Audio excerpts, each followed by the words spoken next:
Do you want to learn more about animal communication and how it works and various stories about healing opportunities for animals out there, pets out there, and all of those wonderful things? I will be sharing those things in this live and in future lives. I'm Holly Starr. I'm an animal communicator. And in this live, I just want to share with people what I'm offering. This is my very first live with ReelTime Animal Rescue. Just became a partner this week with them. So I really want to focus this time in on introducing myself and just kind of getting the ball rolling with everybody. I know animal communication can be new to some people. And so I want to explain what animal communication is, because it does entail a few different things. And over the weeks, months, years, I'll be hitting all of the various topics in animal communication. So that can include, really basically any question, any thought you have about animals, about your own pets, others' pets. All of those things can be included within animal communication. So I typically work with animals that are having physical, behavioral, emotional, spiritual issues. And I am also an energy therapist. So I work with their energy to balance them out, clear out their blockages, and make sure that everything is flowing very smoothly and their body and energy has the opportunity to heal. So in that healing, we are looking at those various issues. So with our pets, with our animals who are still living with us in the physical form today, we are always talking about all of those behavioral, emotional, physical issues that are going on and getting down into what is the root cause of that issue? What is going on with you?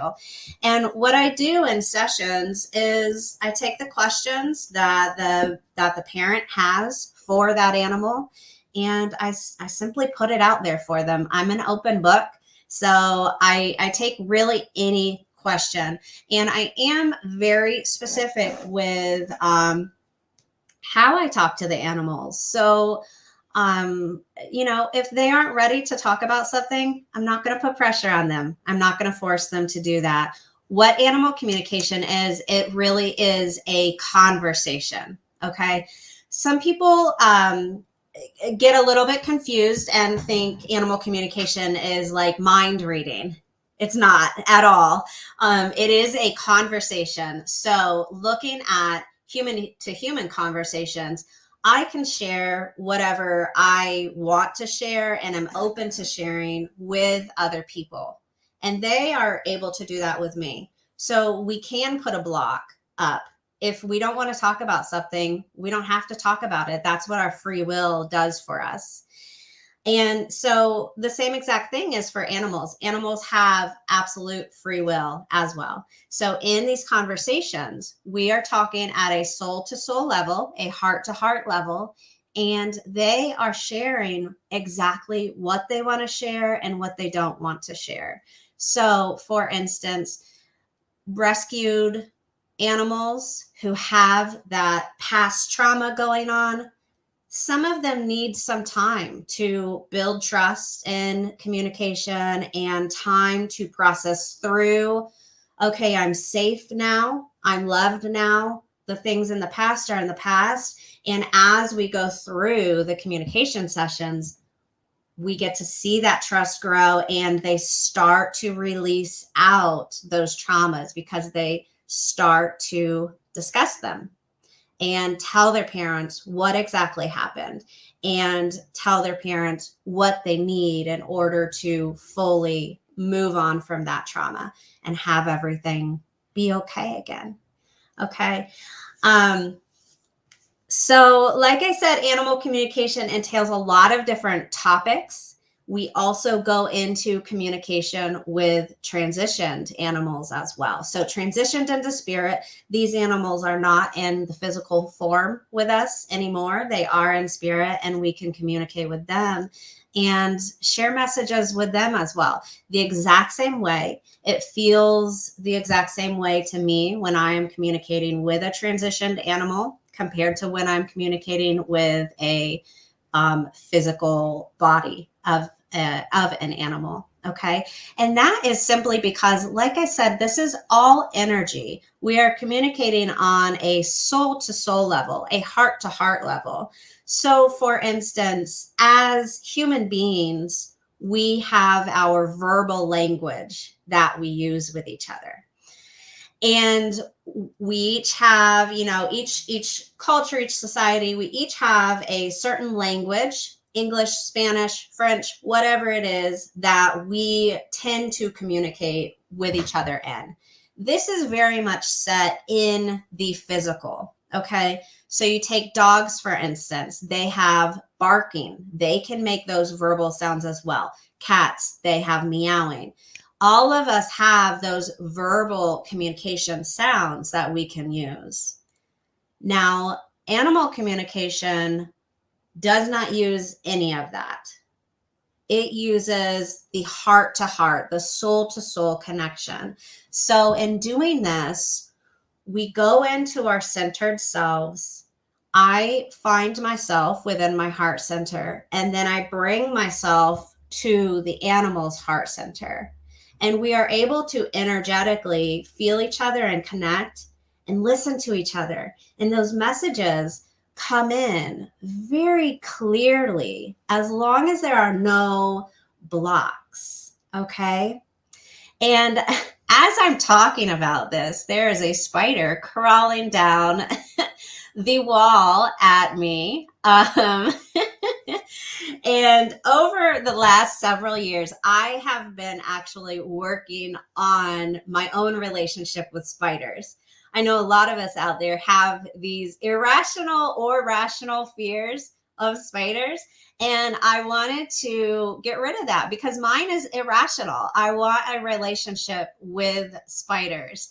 And so I don't know if you could see it in my eye when I first noticed him, but I jumped a little bit in my in my insides. And so I'm just relaxing with him now and allowing him to be a spider.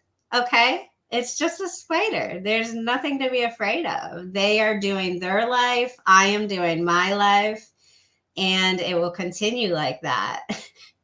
If you guys have any animals in your lives, small, big, anything, any animals at all, absolutely pay attention to what is it about that scares me, and what can I do to further develop that relationship? Because all animals across the board have a purpose. They do have a purpose. And so we want to hone in on what is their purpose and how can I connect and form a relationship with that purpose. Okay. So sorry about that tangent. He obviously wanted to share that little message with you guys today.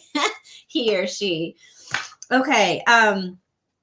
So what I was talking about was how we go about communicating. So you follow that energetic line between you and the animal and you connect. And it really is at this wonderful, wonderful soul level. We feel their energy. So when I go in, I'm able to explain to the parent, this is the energy that I'm feeling. This is the personality that I'm feeling. And usually some initial messages come in as well. And these show me what are those top things that this animal is wanting to communicate to mommy or to daddy. And we go from there with the conversation. And like I said earlier, any question is up for investigation within these communication sessions. And what I also like to do in every single communication session, I give the animal many, many opportunities to ask what they want to ask, share what they want to share. and anything. Okay. And I leave it very open for them as well.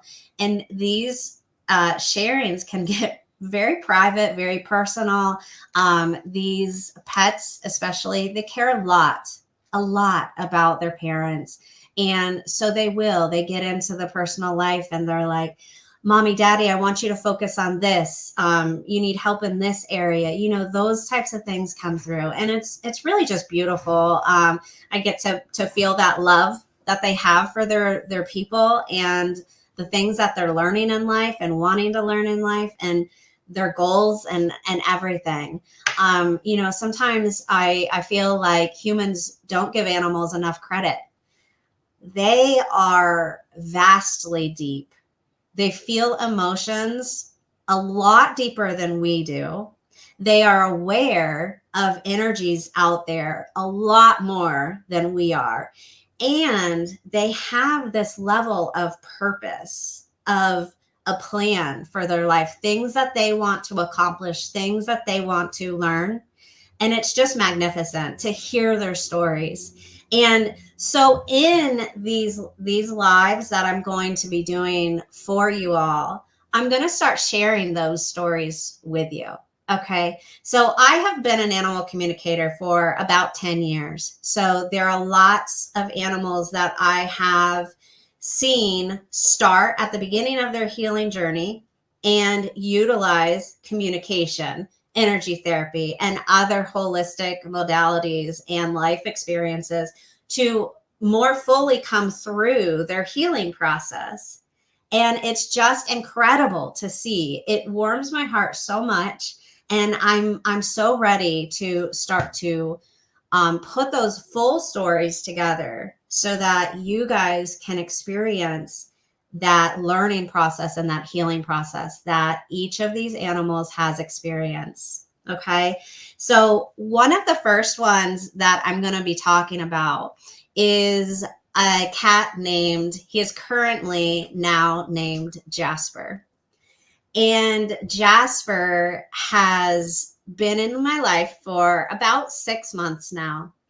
And I'm going to be sharing where he started when I started working with him, how he was doing, and the journey. It really has been a journey that he has been on for the last several months of healing, of processing, and seeking out help. Jasper was a stray cat. Okay.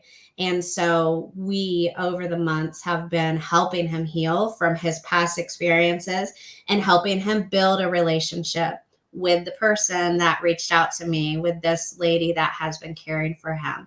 So I will be sharing his story next week with you all in a full on story. We will have pictures, we will have little videos and all of that.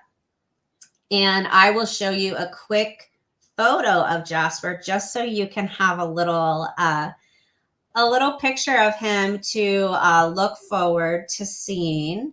Let me get that up here. And so this is Jasper here. Okay. So you can see he is inside now. This has a wonderful ending to his story. He is inside, he is safe, so you can know that going in. But I want to share his story with you all because he has very many lessons to share with us, and his healing journey deserves to be shared. Okay.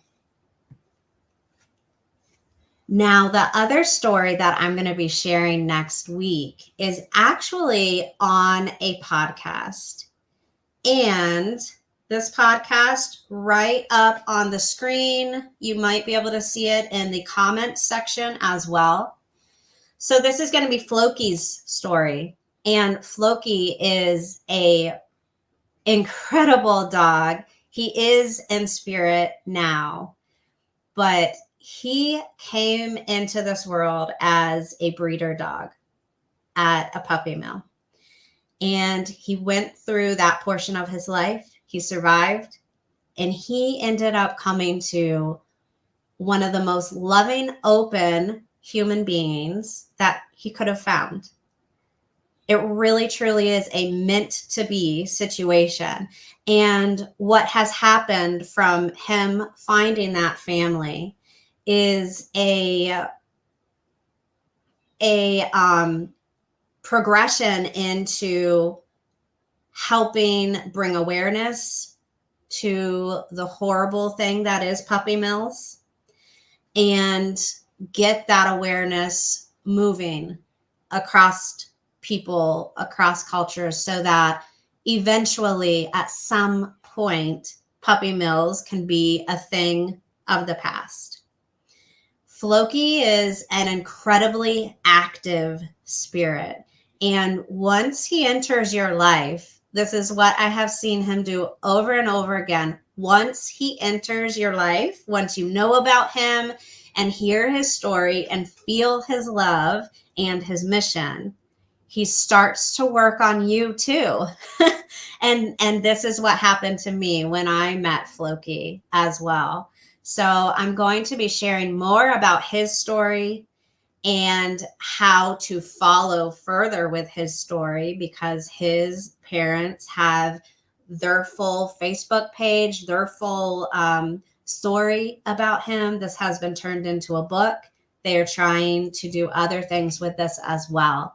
So absolutely tune into this podcast. The link is there. This is on Wednesday, October 9th. So this coming Wednesday at noon. This is Eastern Standard Time. And just tune in and listen. If you are not able to listen live, definitely keep an eye on my playlist. You can also go to my Facebook page, Starr Animal Communicator, and I will be posting that video once it is processed and complete from that live. So I will post that. So anybody who's not able to come to the live can still learn about Floki, hear his story, and then know exactly where to go to read his book, get on his Facebook page, all of those things. It is going to be wonderful. So I will wrap up this live now. Thank you guys for listening. If you guys have any questions, my email is hollyjoystar, 2 R's and star @gmail.com. Feel free to reach out any point in time. Feel free to sit back and watch my lives, learn about me. I know this can be a new topic for some people, and I encourage you to sit back and listen and learn over a period of time, and reach out with questions and just open your mind and open up that acceptance, because we all go through that period of time where we are simply learning about it. That was my exact introduction into animal communication as well. I was in my first energy therapy class, and people kept talking about, this animal said this, I got this message from this dog, and all of these things. And I just raised my hand and I was like, what are you guys talking about? It sounds like you are talking to these animals and actually hearing them. And so that is when I was explained to about animal communication, and it just started to click. And from that moment on, I started to learn and I started to practice for myself. And now, 10 years later, this is what I do. This is my absolute passion and love in life. And I do this all day long. Okay. So open yourself up, ask questions, take that learning process. Okay. Have a wonderful weekend, you guys. And I will talk to you next week. I appreciate you all. Blessings.